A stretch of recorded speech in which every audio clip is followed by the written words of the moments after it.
Souvenez-vous, il y a 2 ans, le 20 avril 2010, la plateforme pétrolière britannique BP explose à 80 km des côtes des États-Unis. Un accident qui fera 17 blessés et 11 disparus. Commence alors le plus important déversement d'hydrocarbures connu à ce jour. Deepwater Horizon était le nom de cette plateforme. Deepwater Horizon, 2 ans après, voici le thème de la conférence donnée ce mercredi par Christophe Rousseau du CEDRE, un centre de recherche sur les pollutions accidentelles des eaux. À ce titre, il est revenu sur cette catastrophe dans le golfe du Mexique. C'est une catastrophe extraordinaire parce que on n'a pas si souvent que ça des blow-out, des éruptions de pluie.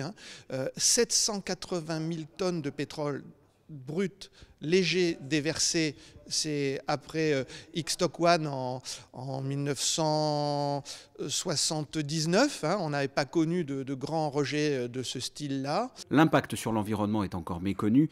Il y a très peu de résultats scientifiques publiés. Des négociations sont encore en cours entre les pollueurs et les pollués. On a très peu aujourd'hui de résultats scientifiques publiés pour nous donner une vraie évaluation de l'impact de ce pétrole sur cet environnement marin, dans la mesure où les Américains donnent une valeur commerciale en quelque sorte à l'environnement. Ils ont lancé une procédure réglementaire qui s'appelle le NRDA, Natural Resource Damage Assessment, l'évaluation du dommage environnemental, qui est une procédure contentieuse pour estimer le dommage. Et tant que cette négociation amiable entre les pollueurs et les pollués n'est pas terminée, on n'a pas accès vraiment aux résultats scientifiques. En attendant que les négociations aboutissent, le constat est donc encore provisoire. Sur la macrofaune, les oiseaux, les dauphins, les crocodiles, il y a des animaux qui sont morts. Donc, alors maintenant, il faut prouver qu'ils sont bien morts à cause de la pollution. Ça va prendre encore du temps.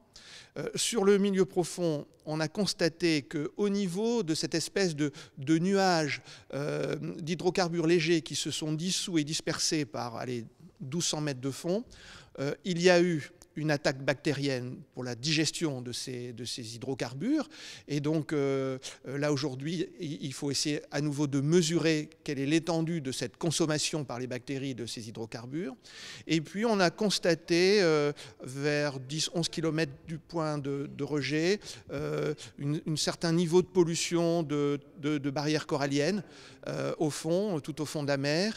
Et puis certains niveaux de plancton, le premier et le deuxième niveau, dans certains endroits, on a pu mesurer des hydrocarbures qui viennent peut-être, c'est pas encore sûr, du pétrole de Deepwater Horizon. Vous l'avez compris, le bilan de cette catastrophe devrait traîner environ 5 ans si les négociations aboutissent à l'amiable et beaucoup plus longtemps s'il doit y avoir un procès.